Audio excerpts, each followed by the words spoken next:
Selamat datang di bedah materi kita kali ini. Hari ini kita bakal bongkar sebuah topik yang jujur aja sangat personal dan sering banget dipendam rapat-rapat. Sesuatu yang mungkin lagi Anda atau orang-orang terdekat Anda hadapi sendirian dalam diam. Kita akan menyelami sumber materi yang ngebahas sisi spiritual dari pergolakan batin ini. Jadi santai aja, buka pikiran Anda, dan mari kita mulai. Nah, coba inget-inget, pernah nggak sih lagi tenang-tenangnya, niat udah bulat banget pengen jadi pribadi yang lebih baik, pengen lebih dekat sama Sang Pencipta, tiba-tiba godaan seksual datang menghantam, kayak ombak besar aja gitu. Pikiran langsung kacau, padahal semenit yang lalu Anda ngerasa baik-baik aja. Pengalaman kayak gini tuh benar-benar bikin frustrasi dan kerasa sepi banget kan?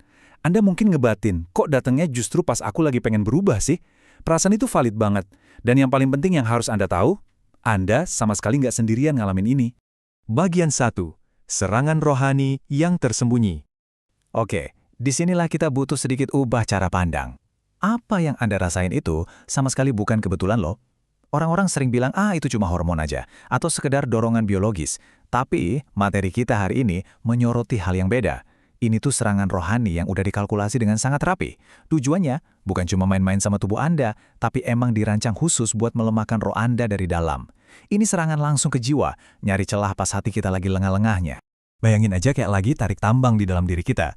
Roh Anda itu ibarat energi murni yang pengennya terbang naik terus, nyari cahaya dan kedekatan sama Tuhan. Tapi di sisi lain, nafsu tubuh yang nggak terkendali bertindak layaknya jangkar kapal yang super berat. Pas Anda lagi susah payah nyoba naik, jangkar ini narik Anda balik ke kegelapan yang sama, yang justru lagi mati-matian pengen Anda tinggalin. Bagian 2. Senjata mematikan bernama nafsu. Terus, gimana sih cara musuh ini beroperasi? Gini ya, nafsu itu nggak pernah nyerang secara frontal di awal. Nggak gitu mainnya. Dia merayap pelan-pelan. Dimulai dari bisikan kecil, mungkin cuma fantasi sekilas yang rasanya, aman kok dipikirin. Tapi kalau dibiarin, dia tumbuh jadi keinginan, terus pikiran kita dimanipulasi sampai-sampai kerasa kayak sebuah kebutuhan mendesak. Dan ujung-ujungnya, boom, kita kehilangan akal sehat dan kendali total. Dan tahu nggak apa yang paling merusak dari siklus tadi? Dampak yang justru nggak kelihatan secara fisik. Ini yang disebut di materi kita sebagai kebocoran energi. Tiba-tiba aja ibadah tuh rasanya hambar. Anda mungkin masih sholat atau berdoa, tapi kok ngerasa kotor ya? Ngerasa nggak layak, dan hati kerasa kosong banget. Inilah alasan kenapa Tuhan kerasa begitu jauh. Bukan karena dia ninggalin Anda, tapi karena baterai spiritual Anda lagi benar-benar terkuras habis. Bagian 3. Mengapa datang saat ingin berubah? Nah, ini dia nih jawaban dari rasa frustrasi kita selama ini. Coba perhatiin betapa menariknya hal ini. Serangan musuh itu justru melonjak tajam tepat ketika cahaya spiritual Anda lagi terang-terangnya. Kenapa bisa gitu? Ya karena musuh rohani Anda lagi panik. Mereka lihat roh Anda lagi naik level, dan itu ngebahayain zona gelap yang biasa mereka kuasai.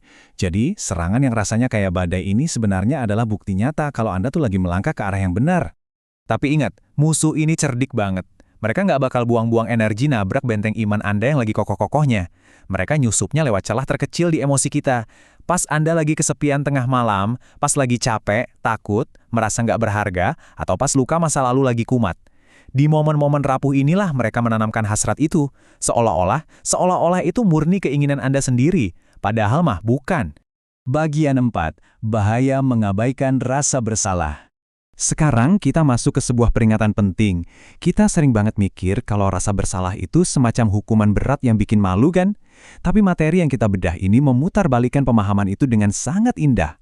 Sebenarnya, rasa bersalah itu adalah alarm spiritual. Itu adalah wujud cinta yang luar biasa dari Tuhan. Sinyal lembut yang ngingetin hati Anda yang berharga itu, "Hei, balik yuk ke tempat yang aman." Alarm ini bukan buat nyiksa Anda, tapi murni untuk nyelamatin Anda.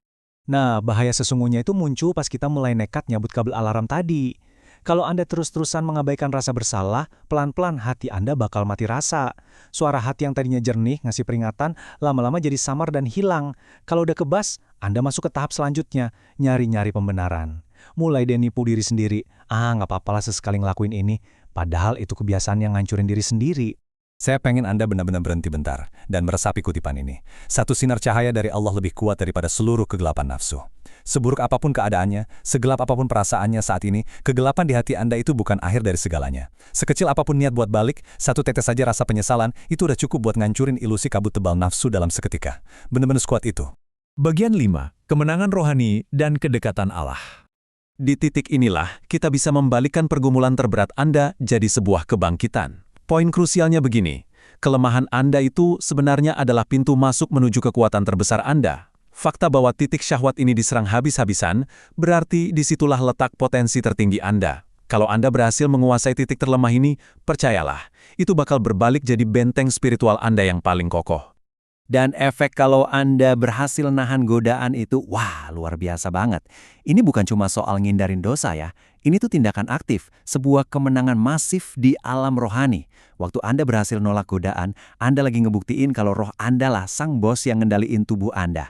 Kemenangan ini secara instan langsung ngundang perlindungan ilahi dan ngangkat derajat spiritual Anda gila-gilaan. Ketangguhan spiritual sejati itu nggak diukur pas kita lagi di tengah keramaian. Cuma butuh angka satu ini. Satu momen penahanan diri. Pas pintu kamar tertutup rapat, pas Anda benar-benar sendirian, nggak ada satu manusia pun yang lihat, dan Anda punya semua akses buat jatuh, nah, apa yang Anda pilih di detik tunggal itulah yang mendefinisikan seberapa kuat roh Anda di hadapan Sang Pencipta. Buat Anda yang mungkin lagi ngerasa capek banget karena sering jatuh bangun, ingat ini baik-baik dan penuh kelembutan. Allah melihat perjuangan, bukan kejatuhanmu. Tuhan itu nggak pernah nutup pintunya. Dia jauh lebih menghargai kegigihan Anda buat terus ngelawan dan kemauan keras Anda buat selalu kembali daripada kegagalan-kegagalan sementara dalam proses Anda belajar ini. Jadi, tiap hari kita tuh bangun di medan perang ini.